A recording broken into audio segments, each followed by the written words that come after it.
Oppenheimer, 2023, began as a collision between vision and enormity, between the intimacy of genius and the weight of history. Its money story was not about the predictable shape of investment and return. It was about faith, scale, and fear. From the beginning, every decision, every dollar, every delay carried a kind of gravity that mirrored the film's subject. A story about the man who built the bomb could not be made quietly. It demanded scope. Yet that scope was not measured only in budgets or visual magnitude. It was measured in how much belief people were willing to commit to a director who wanted to capture destruction without losing humanity. The project was born in an atmosphere of reverence and risk. The industry had long trusted the filmmaker's precision, but even so, this was different. It was an undertaking that would consume months of coordination and years of confidence. Conversations about cost became conversations about purpose.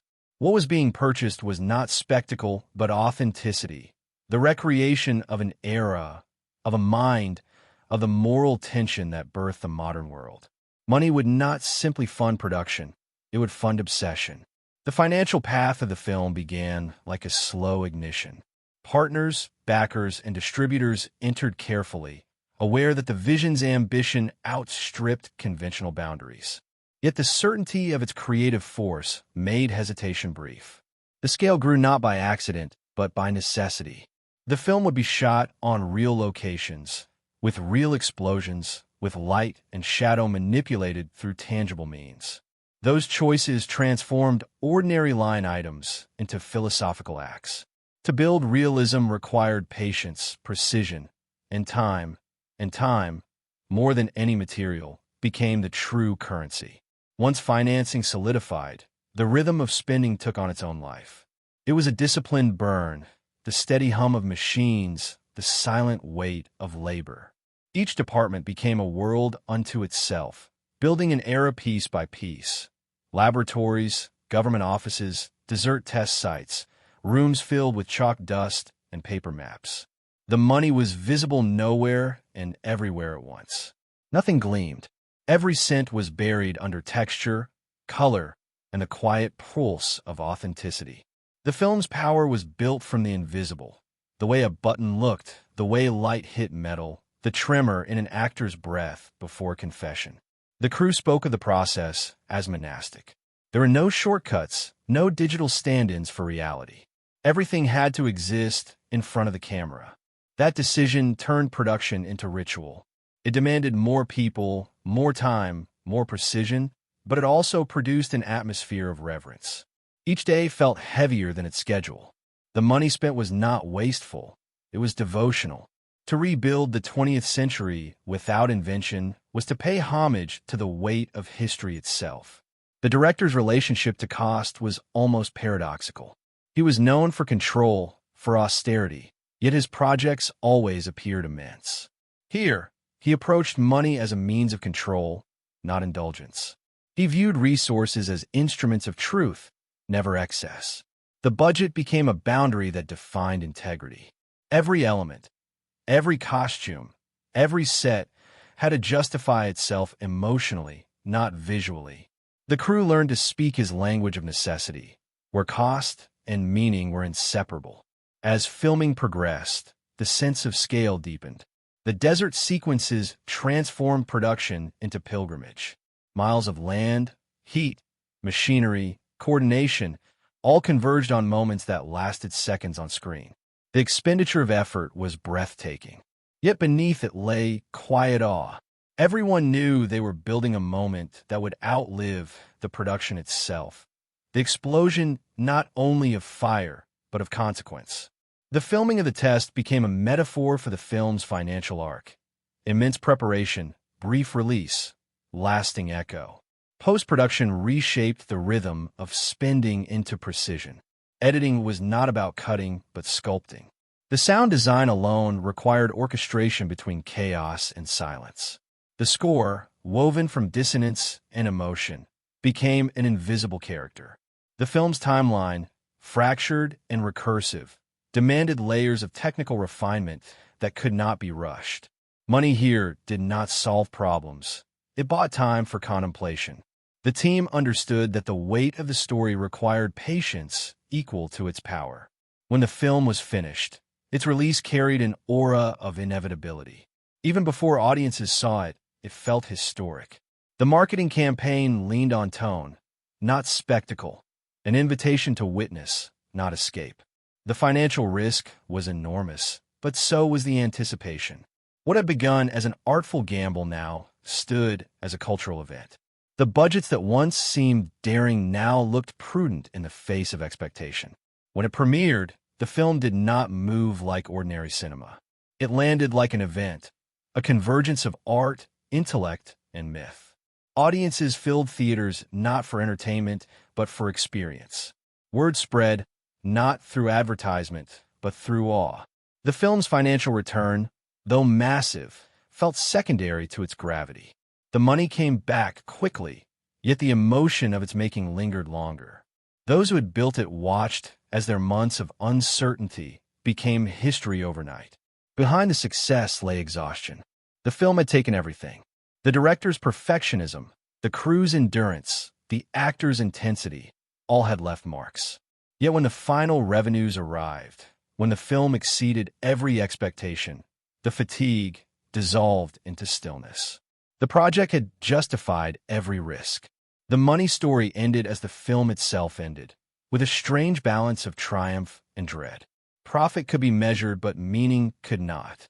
In hindsight, the financial journey of this film reads like a reflection of its own themes. It began with faith, expanded into chaos, and ended in contemplation. Each phase mirrored the scientific and moral process it depicted: discovery, escalation, consequence. The crew spoke of it as a living metaphor, of how creation always comes at cost, and how every act of innovation carries its own burden. The film's economics became its ethics. Those who handled its accounts saw numbers transform into symbols. The ledgers of production, once columns of figures, began to resemble the equations chalked on the walls of the physicists it portrayed. Each balance represented energy spent, each overage a fragment of brilliance purchased at the price of exhaustion. The financial journey became a reflection of the creative one, precise, relentless, haunted by beauty. When the ledgers closed, they revealed something rare in cinema: a complete circle. The film had not only repaid itself, but redefined what repayment meant. It had given culture something intangible, something beyond profitability. Those who had risked their capital found themselves patrons of memory. The crew, who had lived through scarcity and scale, became custodians of craft. The audience, who had paid for a ticket, left with history. In the plainest sense, the money behind the film had done its work. It had built an experience that would not fade. Yet in the quiet after release, the producers spoke less about profit and more about alignment. The spending, the stress, the calculation, all had found purpose. The film had turned its financial weight into moral gravity. What began as an investment had become inheritance. Looking back, the story of the film's money is inseparable from the story it told. Both were built on equations of consequence, inputs of faith, outputs of revelation. Every dollar spent became a part of that larger experiment, testing whether conviction could survive scale. It did. The result was not only a film that succeeded beyond measure, but one that proved that magnitude, when rooted in meaning, can still be art. In the end, the financial arc of this project stood as its own parallel narrative, a modern myth about creation, destruction, and endurance. The people who built it understood that what they had purchased was not merely footage or fame. They had bought the chance to make something impossible and to make it real. The balance sheets closed cleanly, but the weight of what they had made would never settle. The film's money story, like its subject, ended where it began, in awe. The production unfolded as a monumental exercise in control within chaos. Its scale was both physical and psychological. On paper, the project represented one of the largest commitments to realism in recent cinematic history. Yet on set, it often felt smaller, focused, surgical, deliberate. The contradiction defined its power.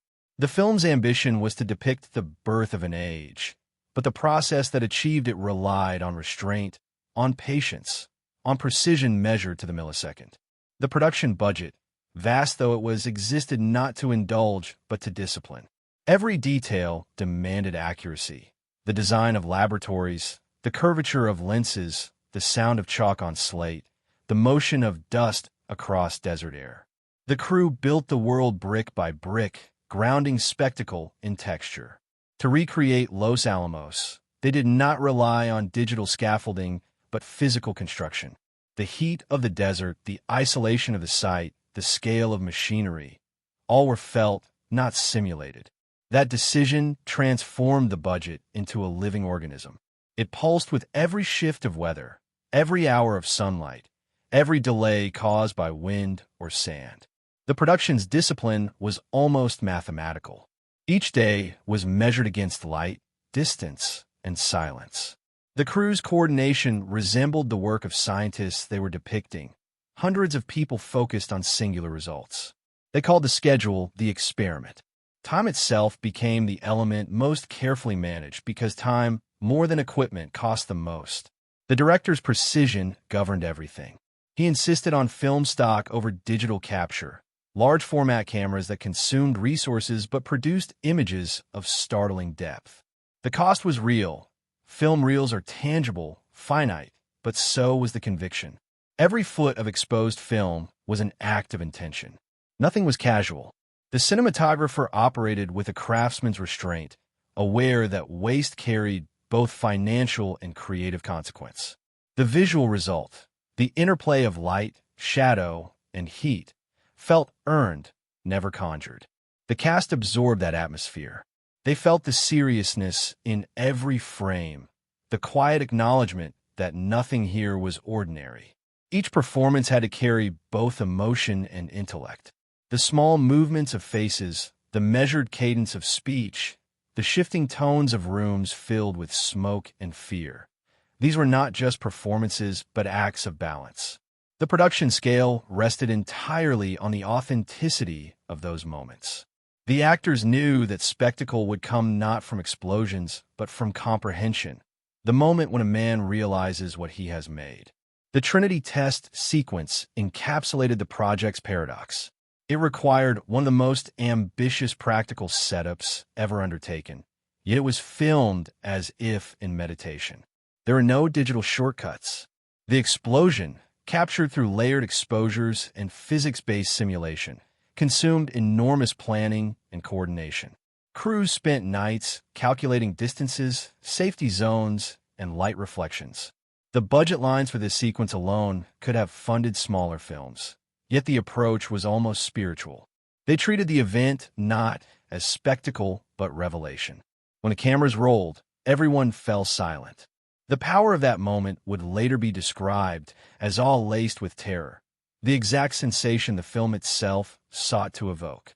Throughout production, morale followed a rhythm of intensity and quiet. The team worked long hours in environments both harsh and delicate. Dust, heat, and the pressure of precision-tested endurance. Yet those same constraints forged unity. Each department understood its role in the larger machine. The prop master adjusting a dial, the costumer distressing a lab coat, the electrician gauging light across metal. All knew they were contributing to something that would demand explanation long after release. The film scale was not only measured in size, but in concentration. The level of awareness sustained over months of labor post-production became an echo of that process. The editing room resembled a laboratory. Reels stacked like data, sequences aligned with mathematical care. The narrative's fractured timeline required constant calibration. Scenes were reordered, mirrored, repeated until the rhythm resembled memory itself. Sound design took on the quality of physics. Vibrations, silences, detonations. Each was treated as an element in a scientific experiment. The work stretched across months, and each minute of final footage represented hours of testing. The final cut, when complete, carried the precision of calculation and the weight of emotion.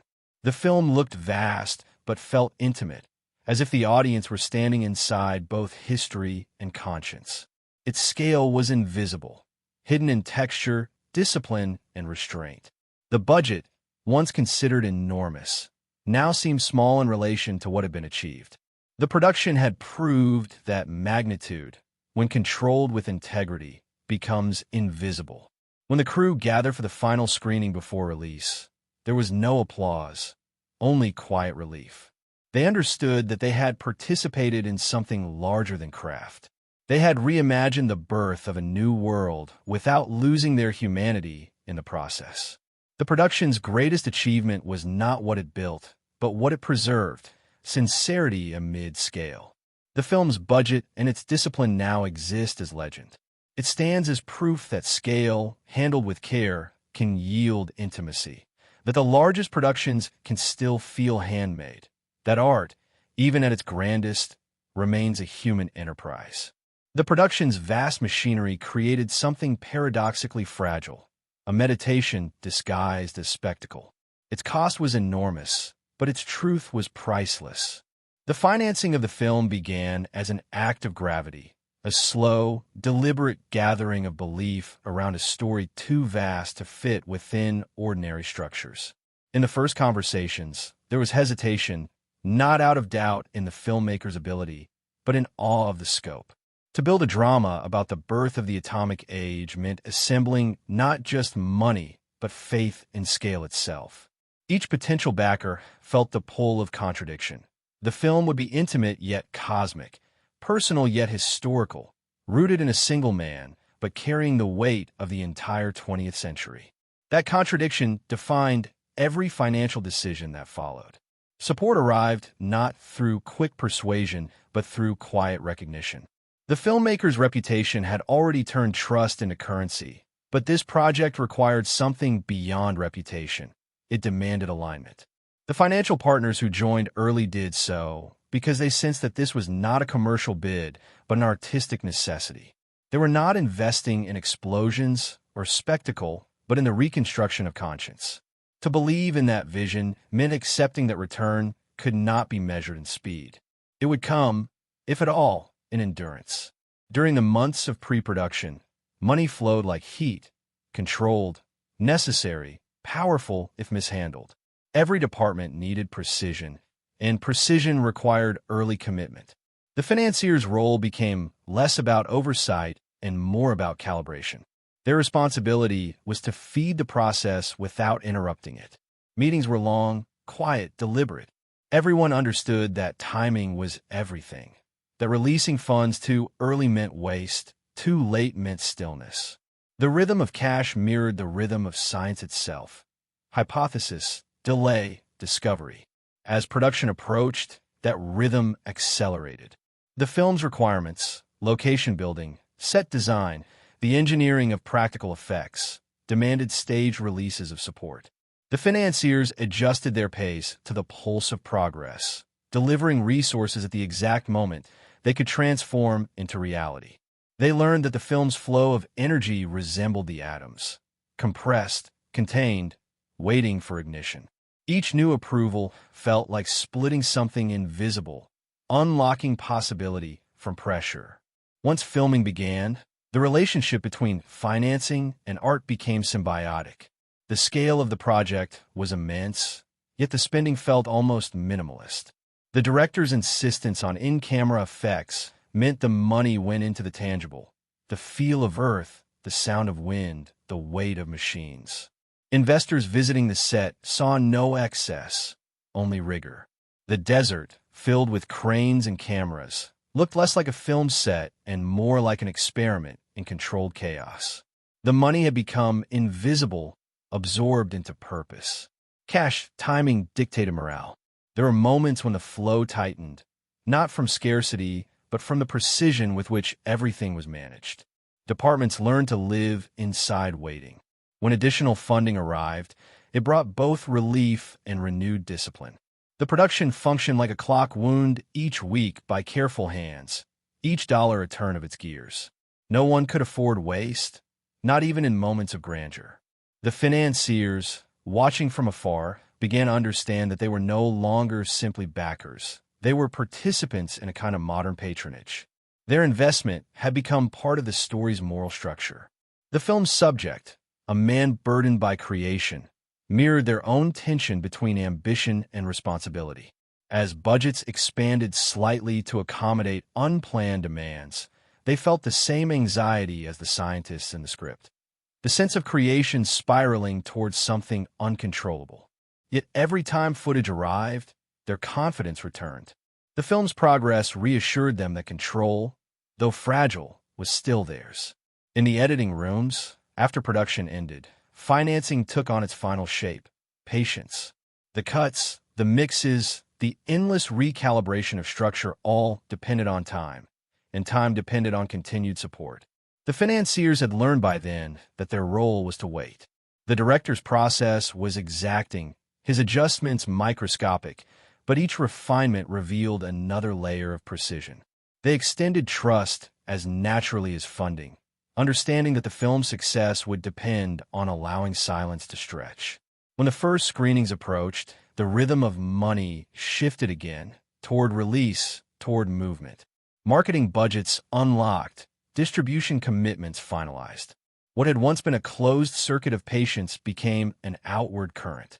The financiers, who had spent years living within figures, now lived within anticipation. They could sense that their return, whatever its magnitude, would be emotional before it was financial. The film's gravity was already pulling attention from every corner of the industry. When it opened, the cash rhythm inverted.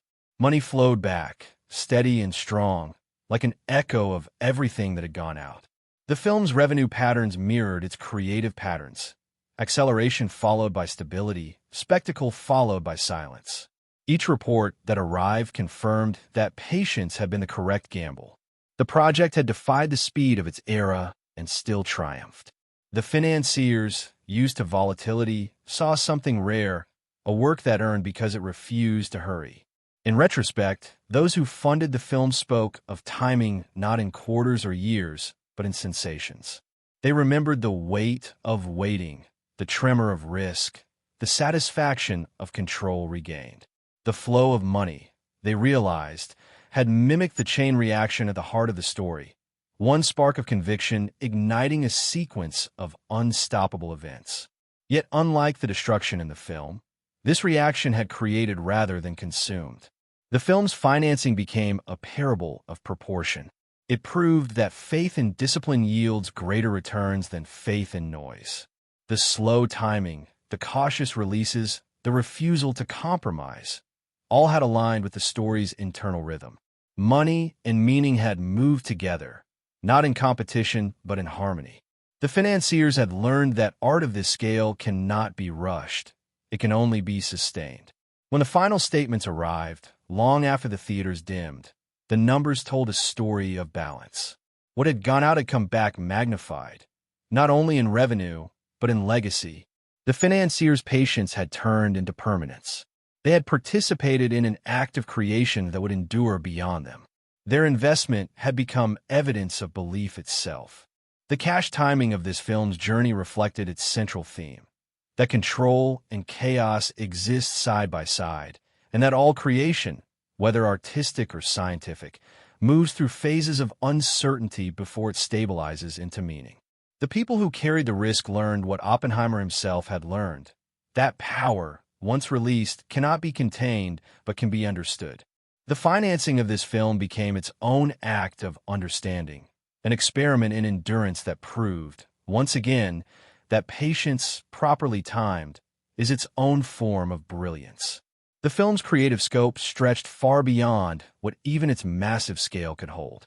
It sought to tell not just a story of invention, but the story of consequence, the quiet terror that follows discovery.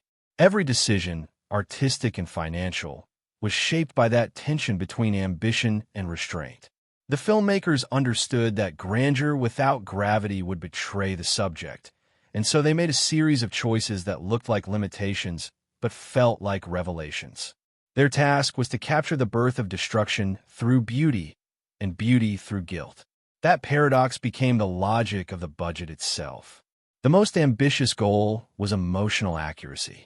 The director wanted to evoke the consciousness of a man burdened by intellect, a world spiraling around ideas too large for morality to contain. To visualize that required not special effects but discipline.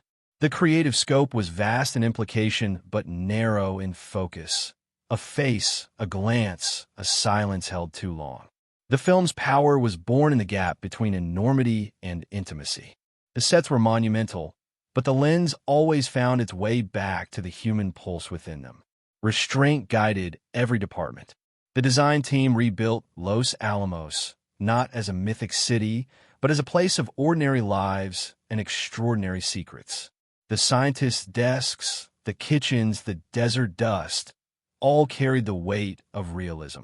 The lighting emphasized texture rather than spectacle, using contrast instead of color to express moral unease.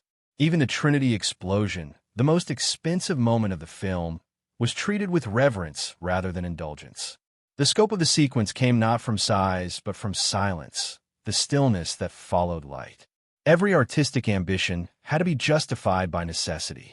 When the director proposed shooting large portions on IMAX film stock, it wasn't for extravagance, but for immersion.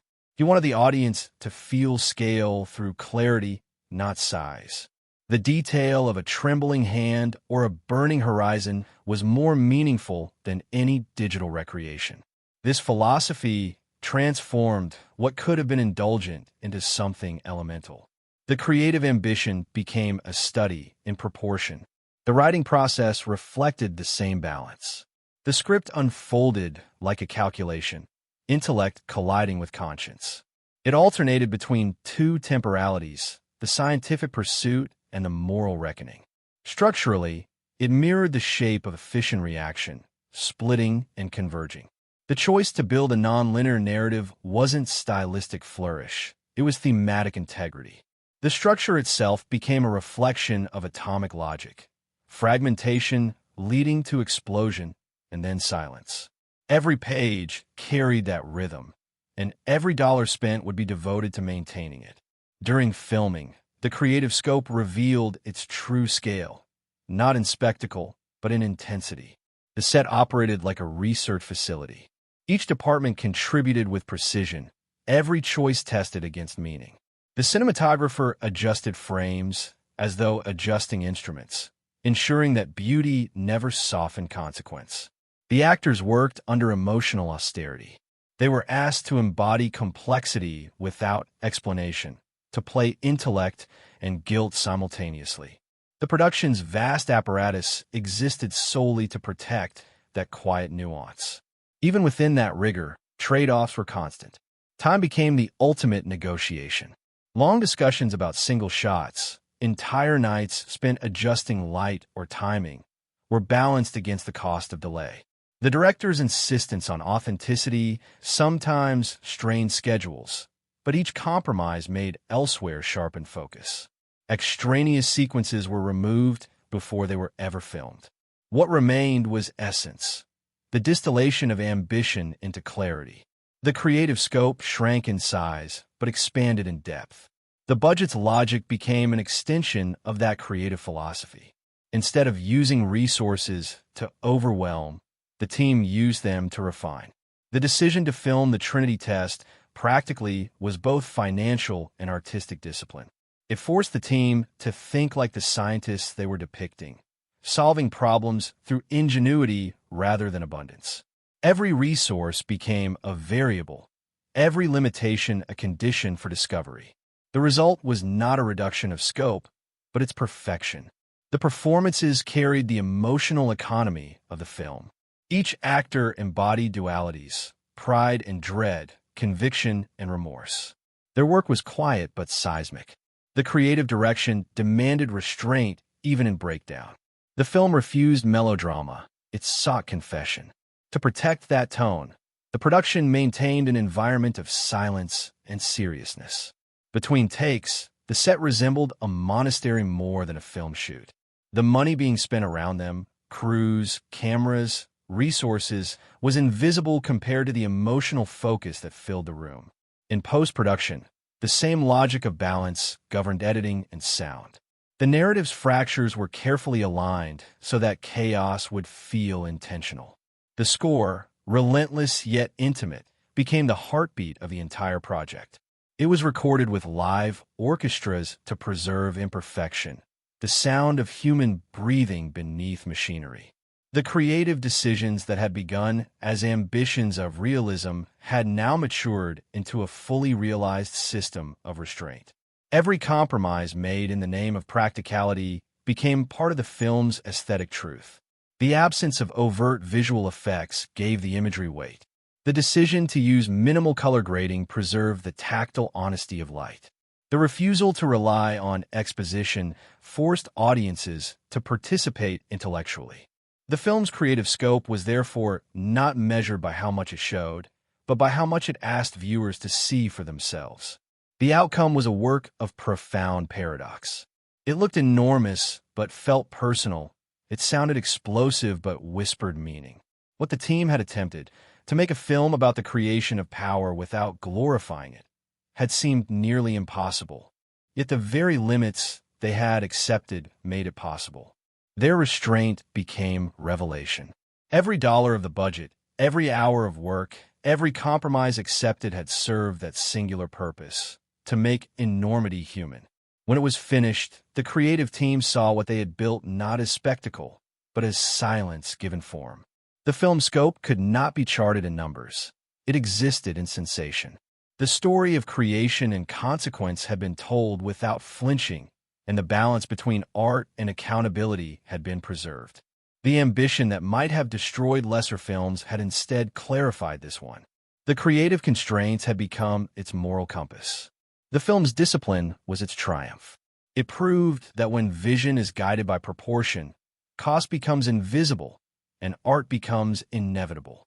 Awareness rose like a slow detonation, soundless at first, invisible to those outside the industry, then spreading with quiet inevitability until it filled every theater, every conversation, every headline.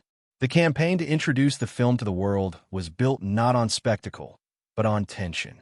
Marketing became extension, not exaggeration, of the film's own atmosphere, controlled, deliberate, powerful in silence.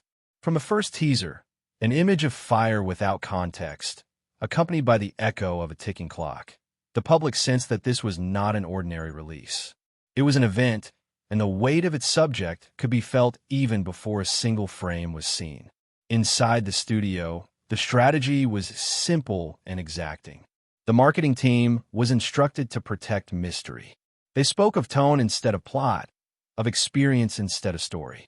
The campaign leaned on the power of suggestion, the hum of dread, the inevitability of consequence. Posters carried no taglines, only faces in chiaroscuro, shadows bending under unseen heat. Every decision was designed to cultivate anticipation rather than satisfy it. The director's reputation for precision became the campaign's most valuable currency. Audiences trusted that restraint meant intention. The awareness campaign spread like a countdown. Each trailer release felt like a stage in a launch sequence. Each clip calibrated to raise questions rather than answer them. Social media reactions turned speculation into momentum. Viewers dissected frames, debated sound design, argued over historical detail, and in doing so, kept the film alive in conversation months before release.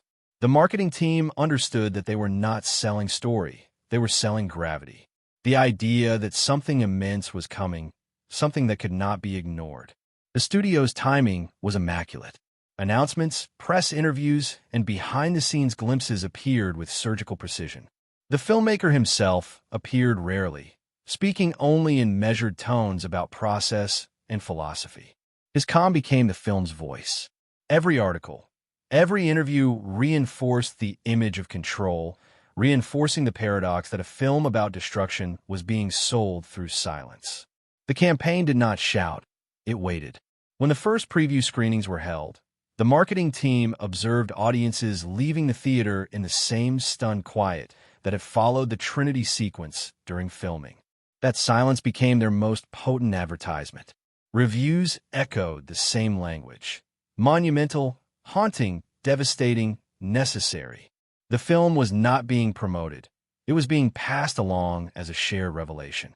Word of mouth carried more weight than any campaign budget could have purchased. The awareness expanded outward, not as noise, but as gravity. The moment of full release arrived, like an eclipse. Theaters filled before dawn. Lines wrapped around blocks. The marketing team had succeeded not by creating hype, but by transforming anticipation into ritual. Viewers treated the screening as an experience to be witnessed, not consumed. Across the world, audiences watched in collective stillness, as if the event on screen were history unfolding again. The campaign's patience had paid off. The world met the film on its own terms. Even the competition that surrounded it contributed to its identity. The simultaneous release of brighter, lighter films only deepened the contrast, making this one seem heavier, more essential. The film's austerity became part of its brand. Where others sold color, it sold consequence. The marketing team capitalized on that contrast without ever naming it. They understood that to define the film was to diminish it. Their materials spoke only in implications: sound, light, silence, responsibility. In interviews following the premiere, the director maintained the same restraint that had shaped the campaign. He avoided discussing numbers or expectations, focusing instead on meaning. That posture of calm authority reinforced the audience's respect. He appeared not as a salesman, but as a witness. The marketing team followed suit, scaling back the usual post-release saturation. They allowed the film to breathe, trusting that its momentum would sustain itself. And it did. The awareness grew through dialogue rather than advertisement. Critics and historians began writing essays rather than reviews. Students discussed its ethics, scientists its accuracy, philosophers its implications. The campaign had become self-perpetuating. The studio no longer needed to push. The world was now speaking for it. The awareness transformed from anticipation to reflection. The film was no longer being sold. It was being studied. For the financiers and studio heads, this phase of awareness was both triumph and relief. They had risked the unconventional strategy of restraint and watched it outpace louder, costlier campaigns.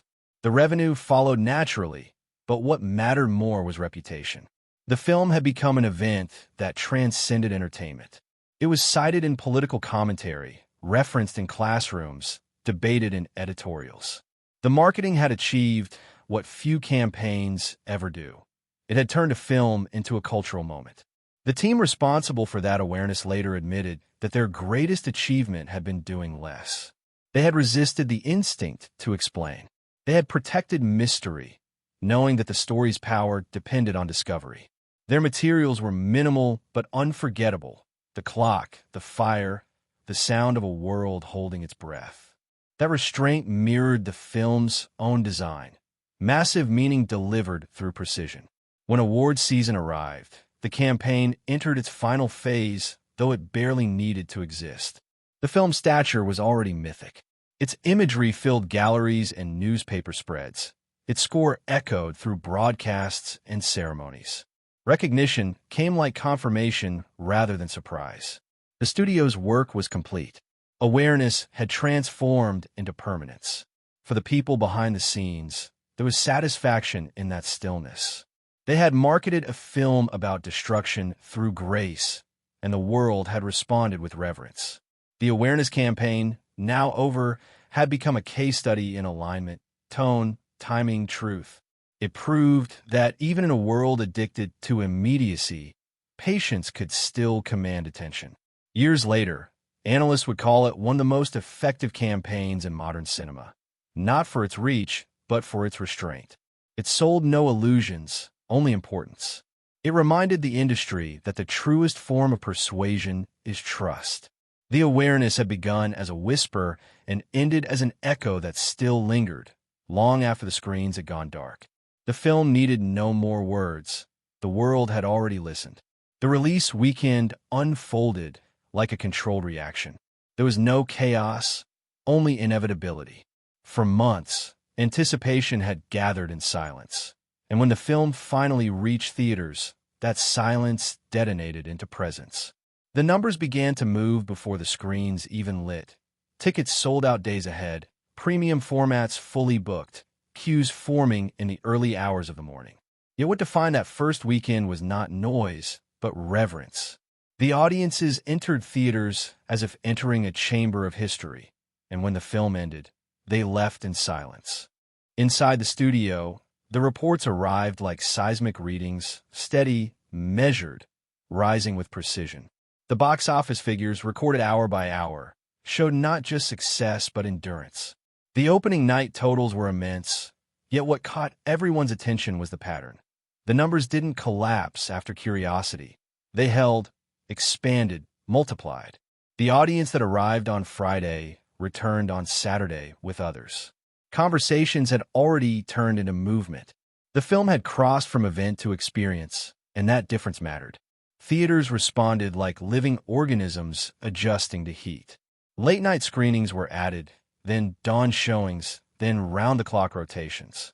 Projectionists spoke of the hum in the room. Audiences utterly still, phones dark, attention unbroken. Managers described the same ritual repeated across cities. No applause, no restlessness, only stillness as the final frame faded. It was the quiet that measured impact, not the sound.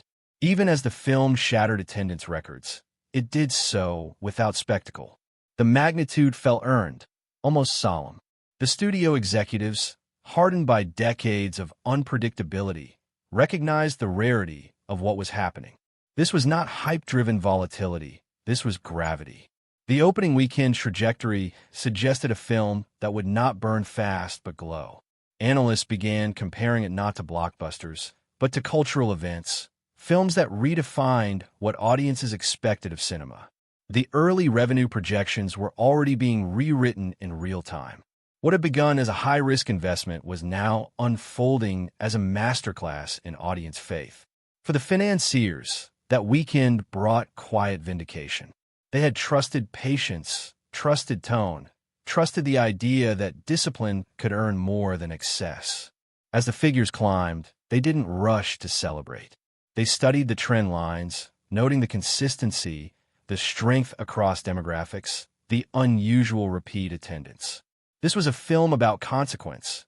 It was being revisited by audiences who sought to feel its weight again. That phenomenon had no precedent in modern cinema. The financial success was profound, but it was carried by emotion rather than novelty. Within the creative circle, the response felt personal. The actors, who had given themselves to performances of moral unease, watched the reactions unfold like reflections of their own internal process. They had made a film about burden, and now they saw that burden shared by millions. Viewers described leaving the theater shaken, unable to speak, haunted.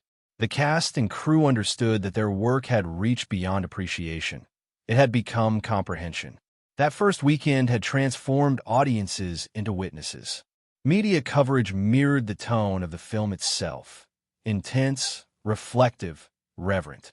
Articles spoke of the collective experience of silence, of the strange emotional exhaustion that followed. Even critics who measured cinema in commercial terms conceded that this release had altered the rhythm of the market. The weekend's totals were massive, but more importantly, they were steady. The film did not peak, it resonated. Each day of that opening period felt less like commerce and more like testimony. Theaters reported something unusual.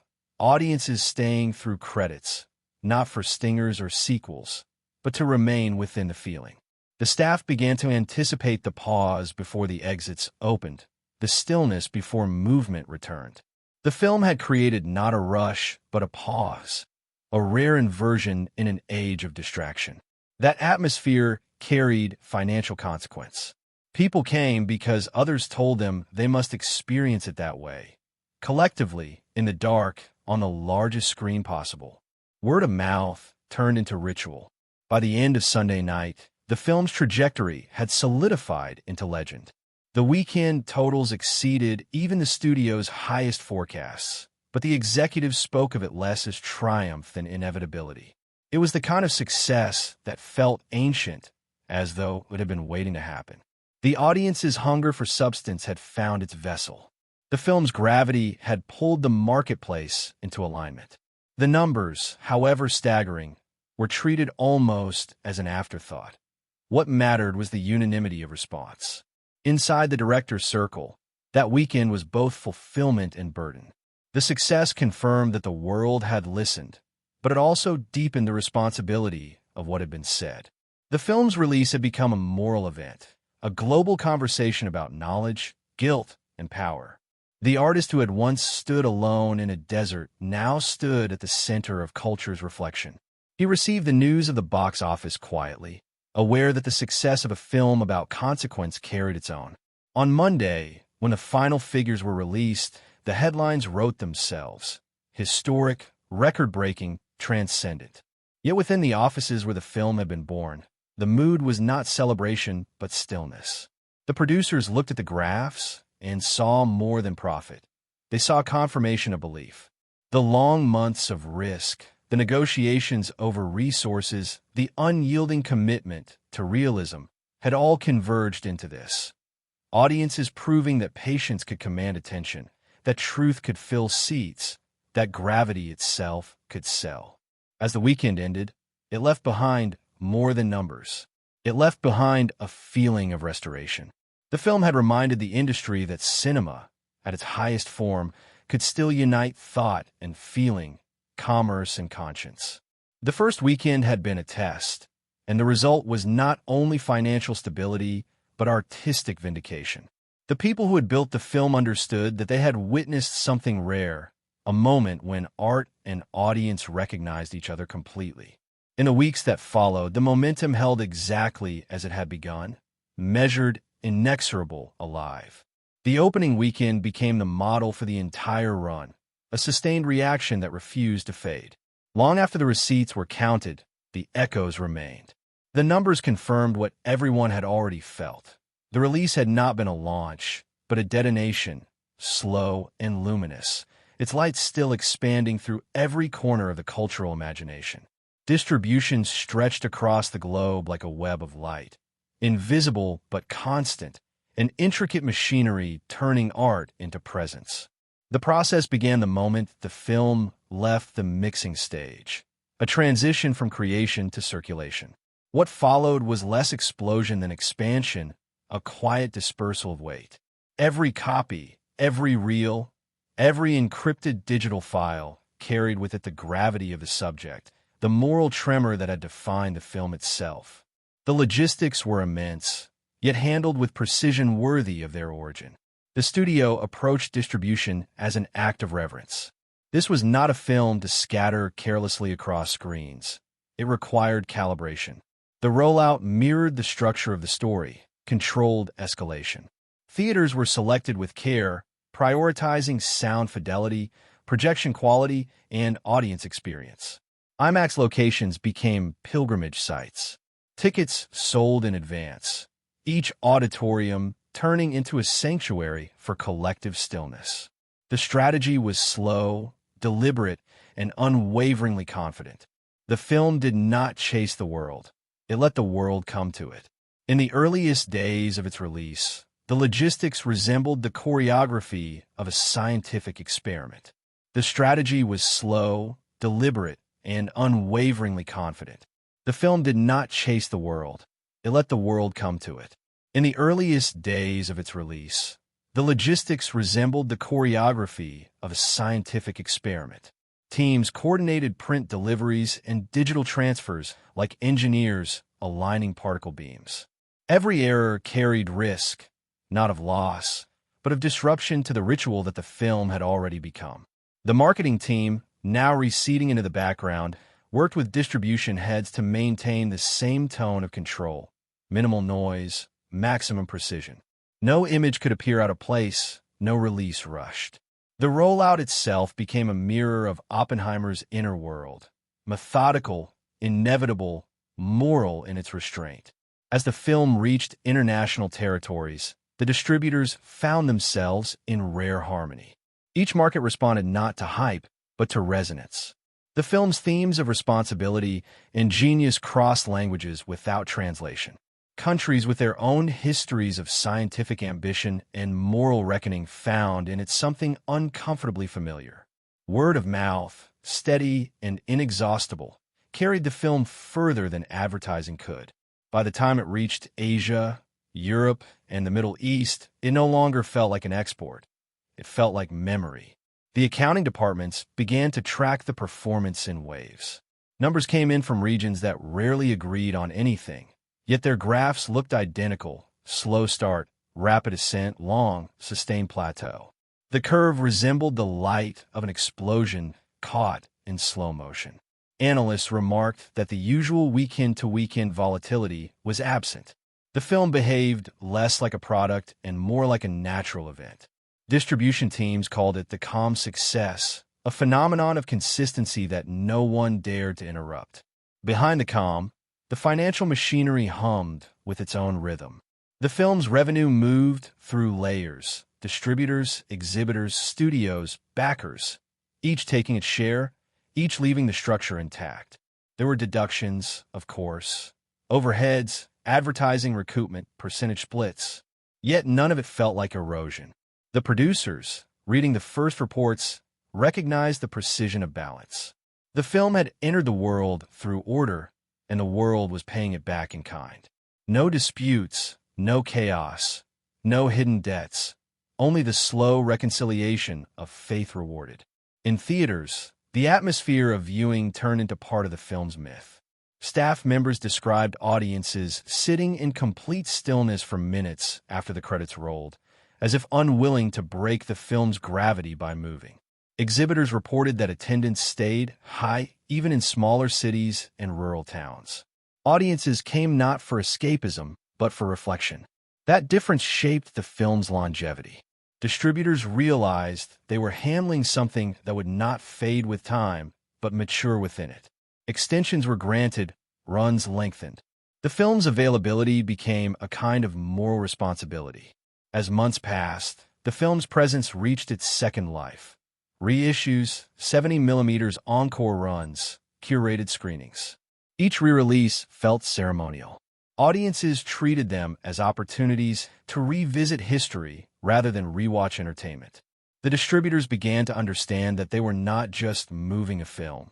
They were maintaining an artifact.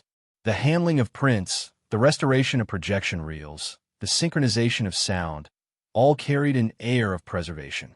The film had transitioned from commerce to legacy. When streaming platforms approached for digital rights, negotiations were conducted with care. The filmmakers insisted on preserving quality and context. They understood that once the film entered homes, it risked losing its communal power. The solution was compromise, limited availability, high fidelity, reverence, and presentation. Even in digital form, the film retained its sense of gravity. Viewers watched it not casually, but as ceremony, often in darkness, headphones on, time set aside. Distribution had evolved into stewardship. The accounting teams, as quarters turned, reported back to financiers with quiet satisfaction. Revenue streams from box office, physical media, and licensing continued to arrive in steady rhythm. Deductions, the usual parade of percentages, residuals, bonuses, felt almost symbolic. Each subtraction confirmed the film's life in the world. It was no longer dependent on screens. It had become part of the cultural bloodstream.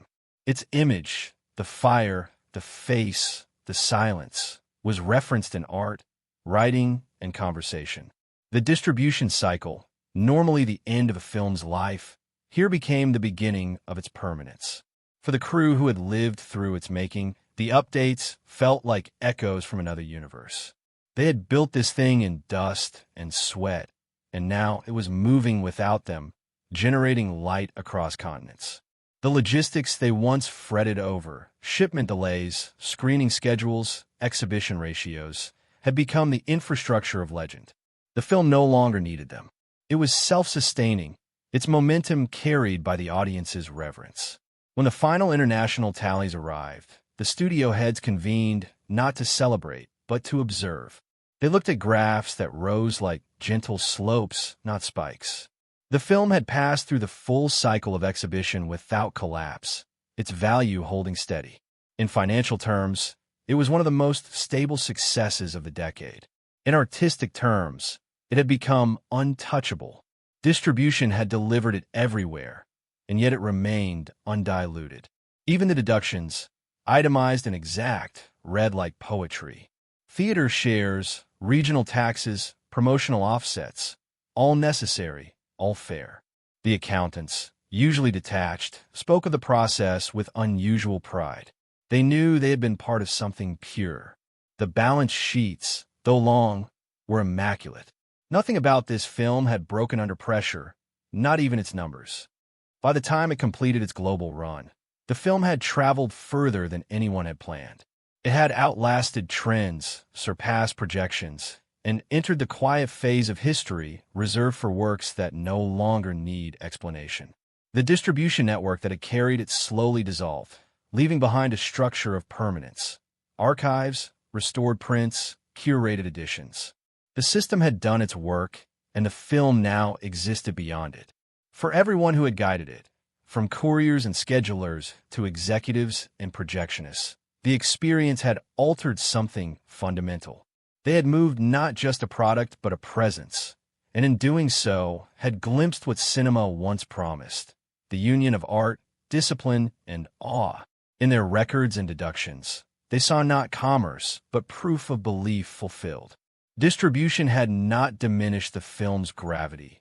It had amplified it, ensuring that what began as a story of destruction would live as a testament to creation, spreading endlessly, softly, without decay. Every great film binds its creators together through invisible agreements, commitments made in exhaustion, trust formed in silence, faith that the waiting will be worth it. For this one, those promises carried an almost sacred weight. The participants understood that they were not only making a film, they were building testimony. Each member of the team, from financiers to runners, entered into a kind of moral contract with the work itself. What they gave would not return immediately. It would travel through time, through layers of patience, until it arrived as recognition. The producers were the first to feel this gravity. They had guided the project from rumor to realization, weathering doubt and calculation. Every negotiation with studios, every recalibration of cost, every sleepless night spent forecasting losses was a wager on endurance.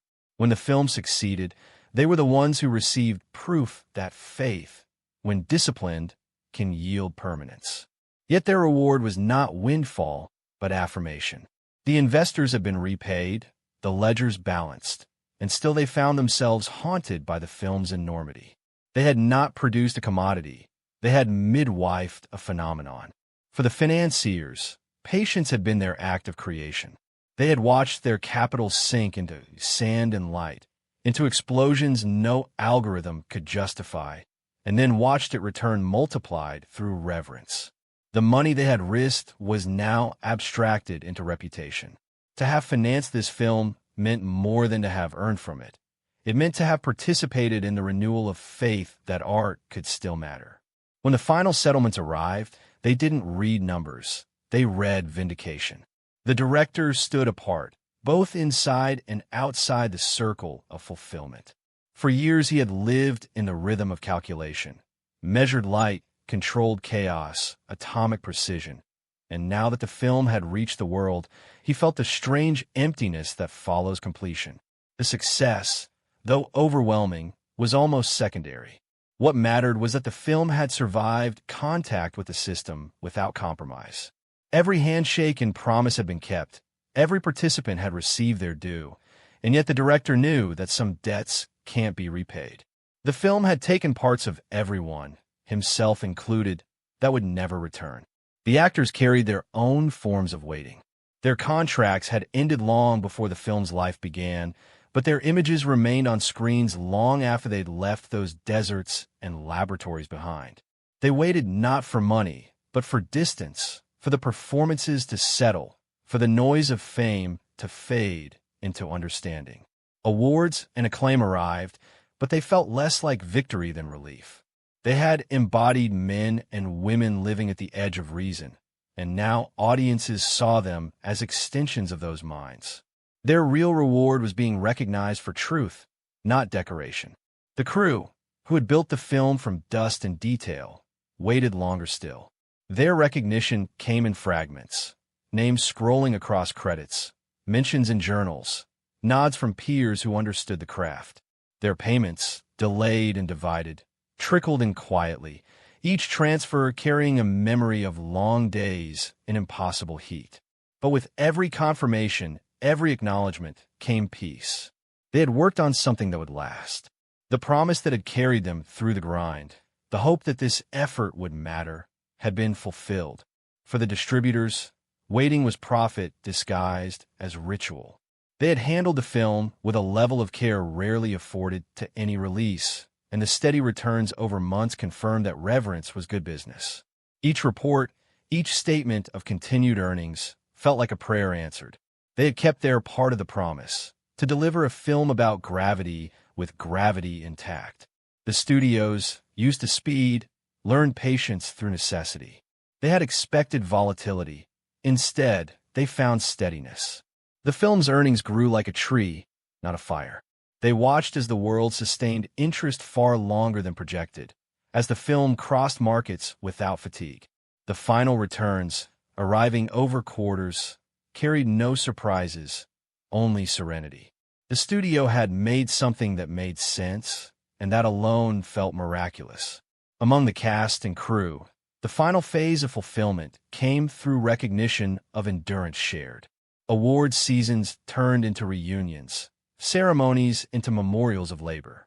Every time they gathered, on red carpets, in auditoriums, at dinners, the conversation circled back to the same acknowledgement. They had endured together. The waiting, the fatigue, the endless calibration of trust had all crystallized into a single, quiet emotion, pride without vanity. They had not only made a film, they had kept faith intact within an industry that often forgets what faith is. As residuals, royalties, and acknowledgments continued to circulate, a sense of completeness settled over the participants.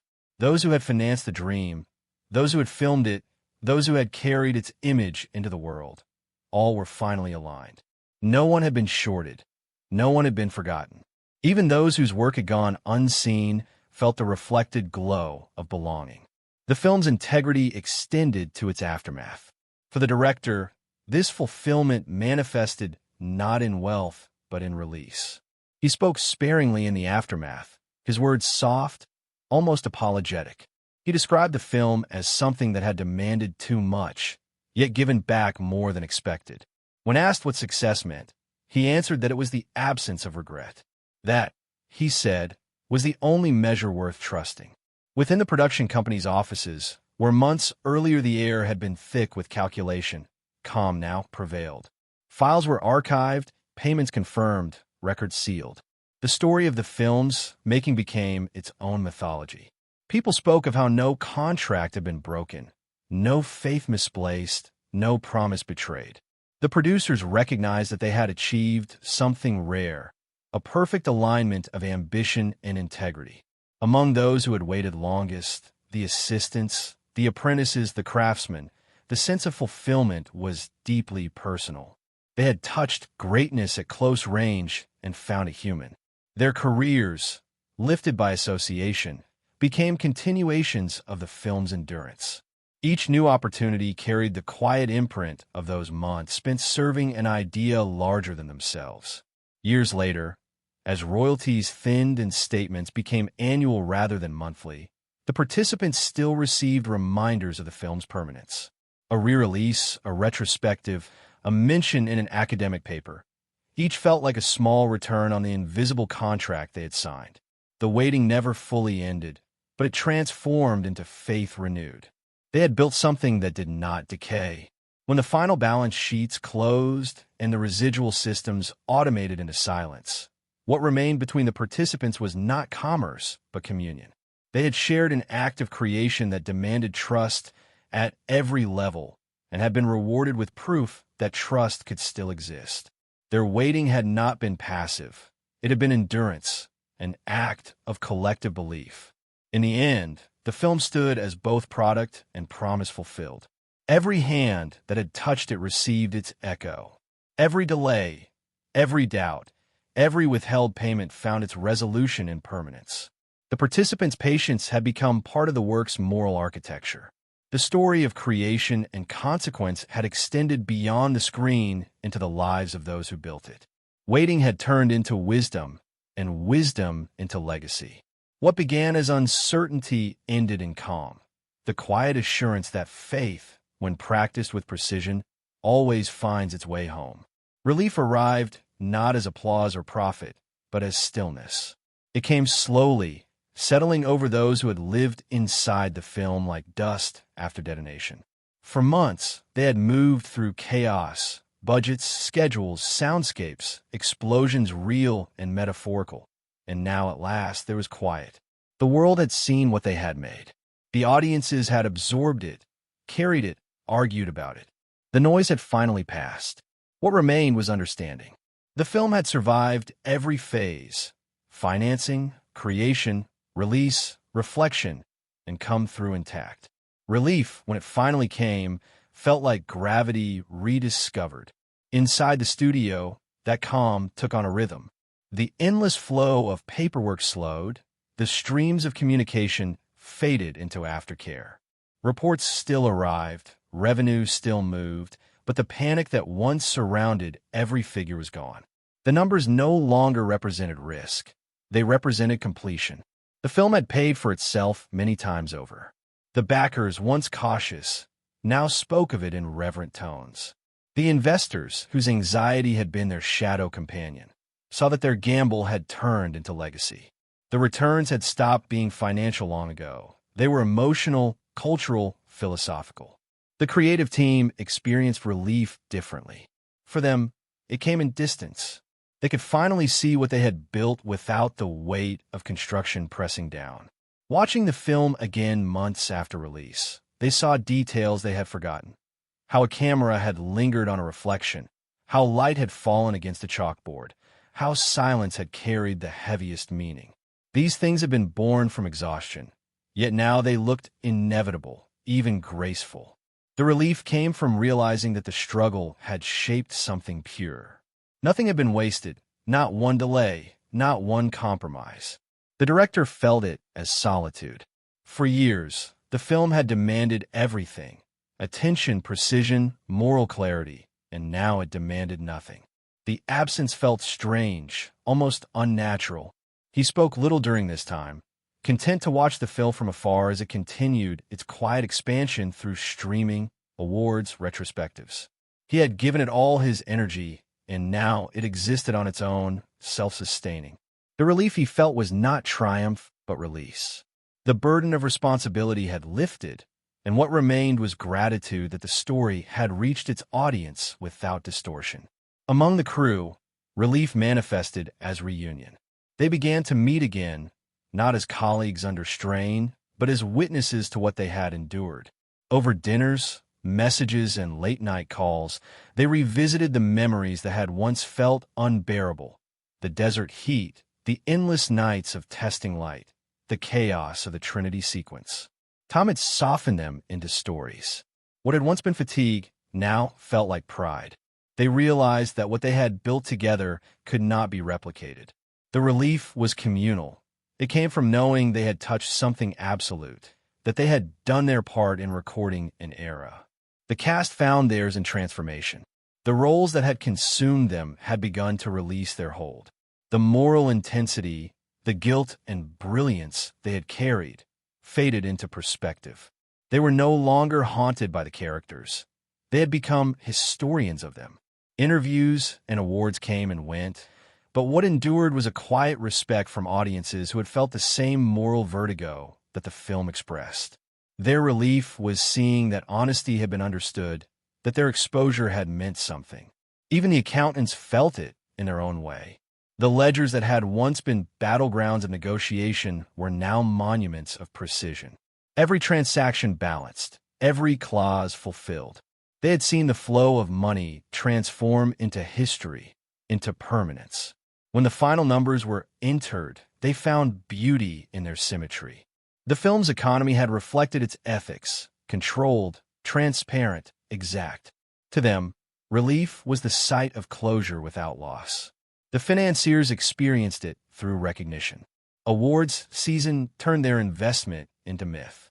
The film became shorthand for artistic integrity, its financial success proof that patience still had value.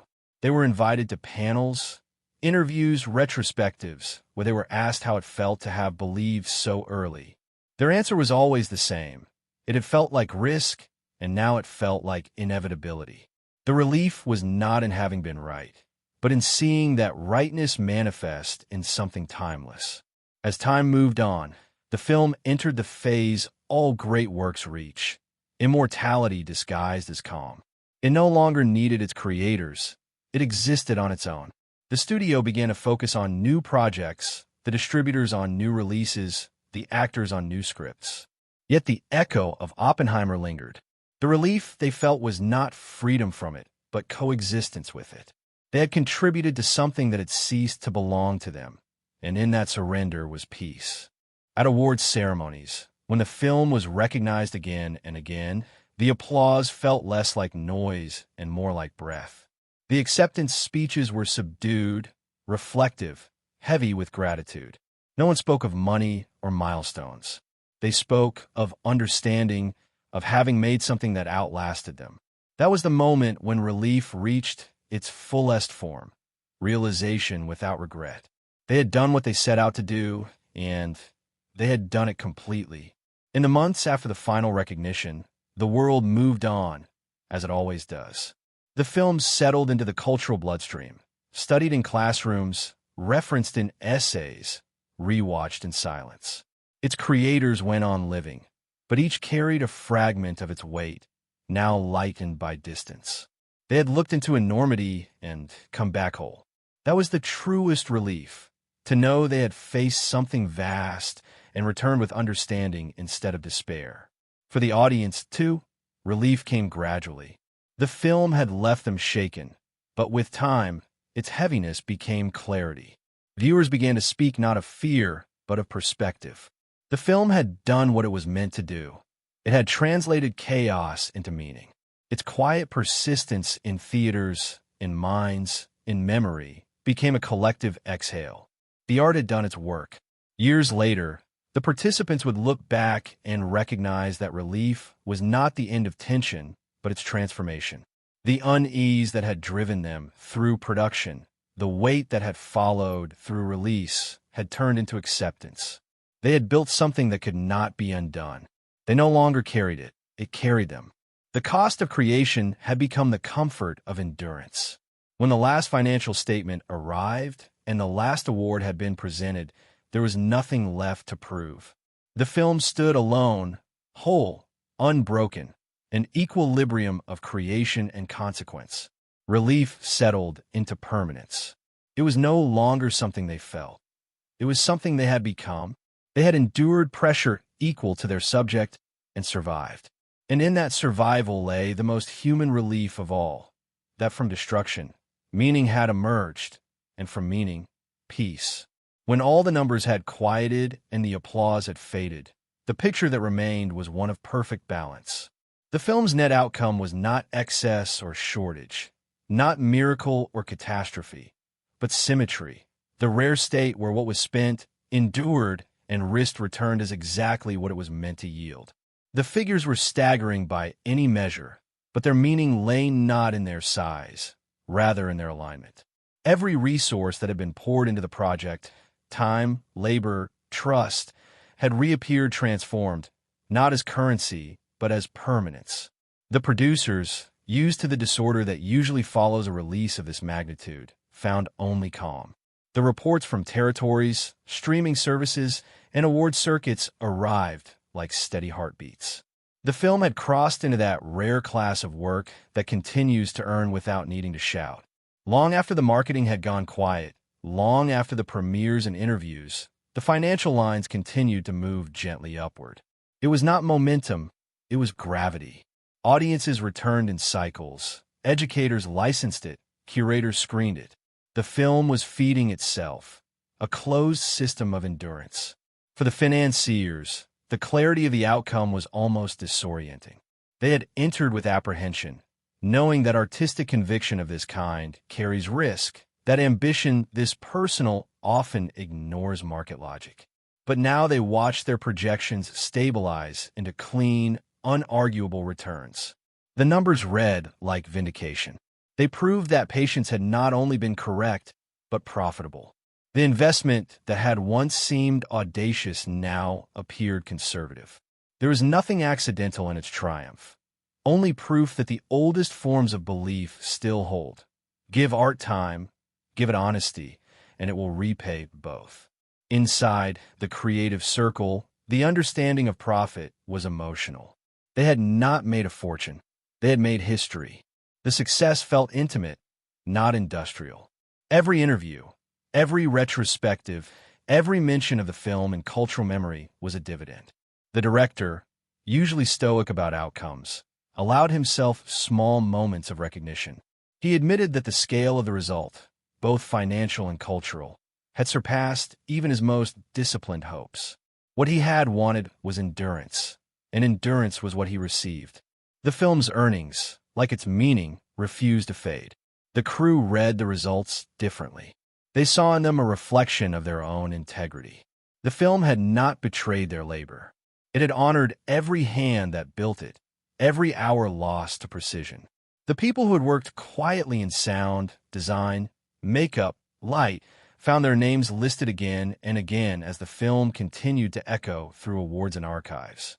Their work, preserved in success, would not dissolve into anonymity, as so often happens.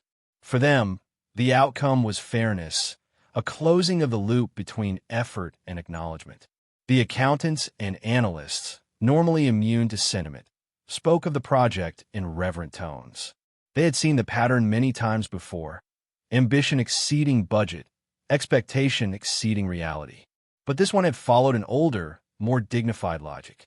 Its earnings arrived the way its story unfolded, gradually, through inevitability. The film's lifespan in the market became a model for how patience behaves under faith. No scandal, no collapse, no overreach. The numbers did not need interpretation. They told a story of equilibrium. What went out returned, magnified but pure. The studio executives, practical by habit, recognized that something larger than commerce had occurred.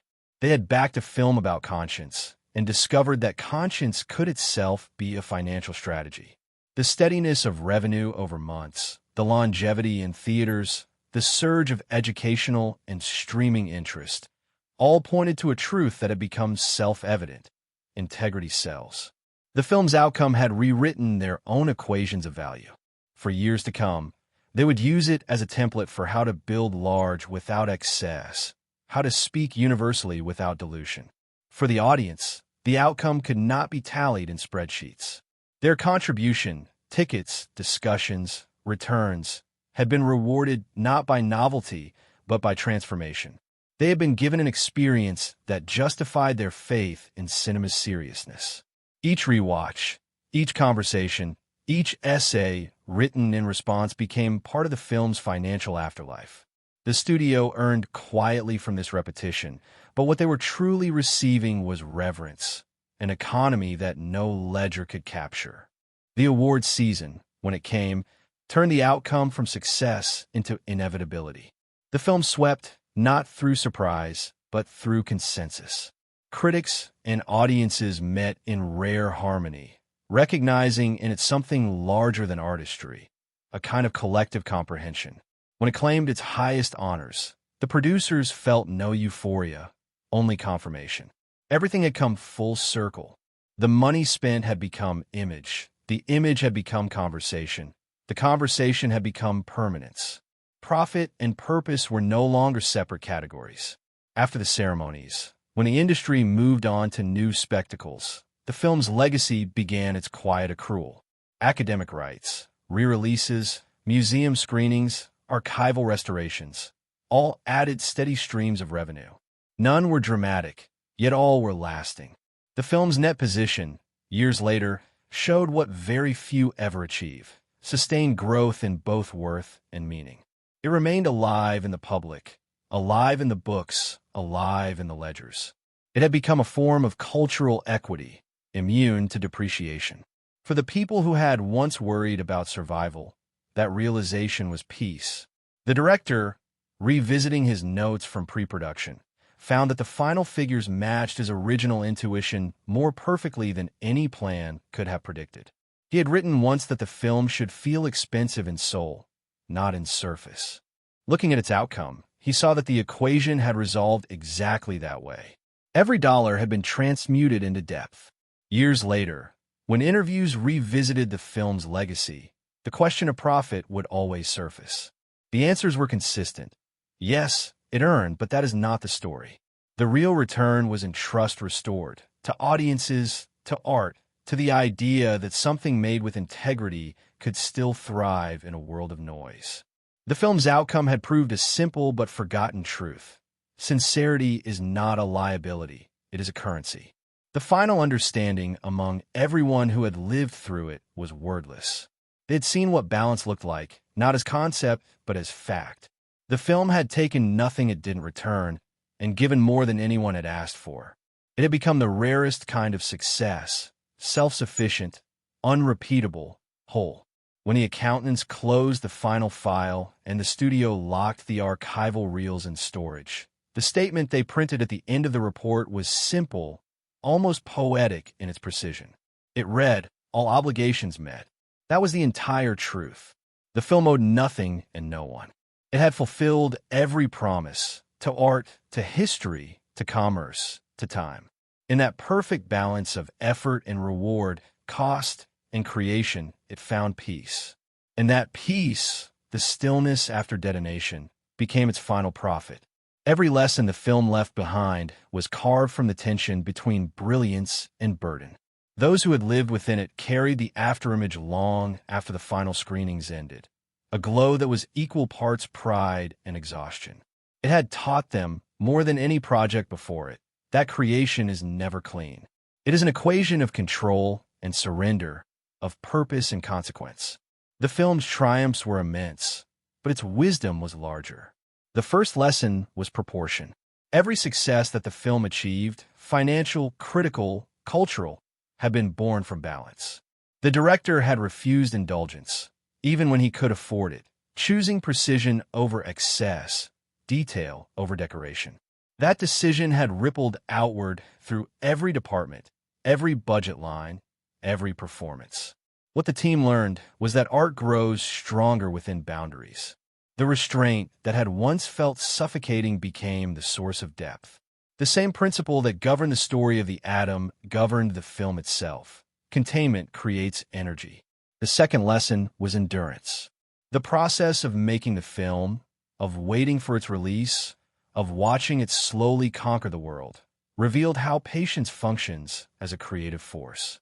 Every phase, writing, financing, building, editing, had demanded waiting, and every act of waiting had produced clarity.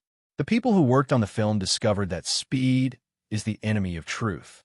What endures must be assembled slowly, under pressure, with care. When the film's success came, it vindicated every delay. It proved that in both science and art, waiting is not absence, it is preparation. The third lesson was faith in sincerity. The film had no tricks to hide behind. It depended on honesty in its dialogue, its structure, its tone. The marketing campaign had used restraint. The storytelling had used silence.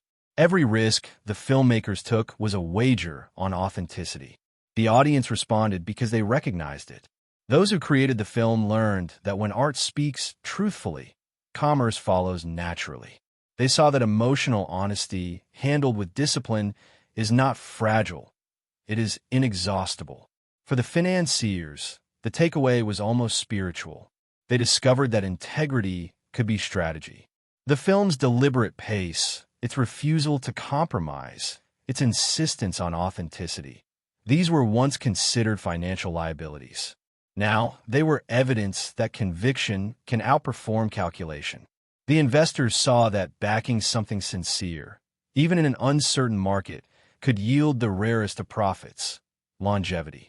The film taught them that confidence in meaning is stronger than confidence in trend. The director's lesson was paradox. that control requires surrender. He had spent years mastering every frame, every sound, every atom of detail, yet what made the film great was what he could not foresee: the accidents of weather, performance, light. The Trinity sequence, the most controlled event on set, had still relied on chance. The timing of wind, the color of dawn, the silence afterward. Watching the finished work, he realized that precision must leave space for uncertainty. The film's meaning grew not from domination, but from humility before what cannot be planned. For the actors, the lesson was that vulnerability is endurance. They had approached their roles with caution, aware of the moral complexity of what they were portraying. In embodying people who carried the burden of history, they had to sacrifice protection. The camera had caught them unguarded, exposed to judgment. Yet that exposure became their strength. They learned that courage in performance is not boldness. It is truth without defense. Their reward was knowing that their honesty would outlast their fame. The crew, who had built the world piece by piece, took from the experience a simpler, quieter wisdom. Craft is conscience. Every small decision, the texture of dust, the sound of paper, the glow of light against steel, had moral weight. The story they were serving demanded precision, not for beauty's sake, but for truth's. They learned that craftsmanship, when guided by purpose, becomes an ethical act. Their work had not been decoration. It had been testimony. For the studio, the film became a case study in belief over manipulation. They discovered that audiences, if treated with respect, will rise to meet complexity. The success of the film had not come from simplification, but from challenge. It had trusted viewers to think, to feel, to wrestle. The studio executives, used to measuring engagement through spectacle, found that gravity could attract more powerfully than noise. The lesson was humbling.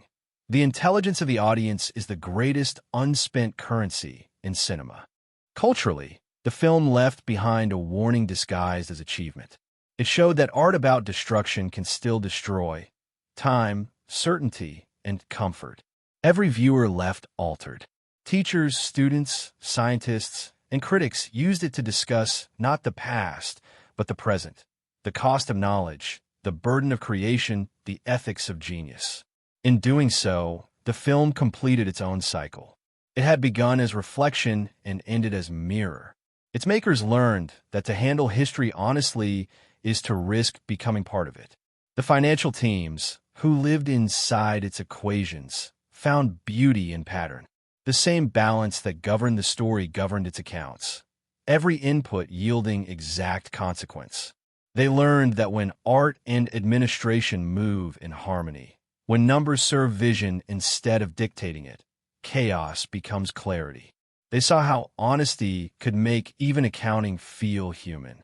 In the years following its release, the film's lessons continued to grow. Young filmmakers studied its restraint, its structure, its morality. Producers cited it as evidence that discipline could coexist with ambition. Critics wrote of it as a rare modern epic that dared to think. Its endurance across years confirmed what its makers had already sensed, that greatness is not achieved through novelty, but through permanence. The film had become proof that when art is built on conviction, time itself becomes its ally. For those who had built it, the lesson that remained above all others was gratitude. They had survived it, the heat, the pressure, the moral weight, and come away whole. The relief they had once felt hardened into understanding. That cost, when born for something meaningful, becomes value. Every compromise had revealed a truth. Every delay had refined intention. They had seen how chaos, if contained, becomes clarity. And so, when they spoke of the film years later, their words were less about success than transformation. It had altered the way they saw art, labor, and themselves. They had learned that to make something honest is to stand inside risk, and to emerge from that risk changed. The lessons were not theoretical, they were lived. The final truth was simple and irreversible. Creation and consequence are inseparable. The film had proved it in its story, and its making had proved it again in life. From vision to risk to endurance to relief. Every stage had mirrored the same equation. Out of burden came beauty. Out of precision came grace. Out of patience came permanence. And those who carried it forward knew, perhaps for the first time, that this was the only equation worth solving. The one where art repays faith with meaning, and meaning, in turn, becomes the only profit that lasts.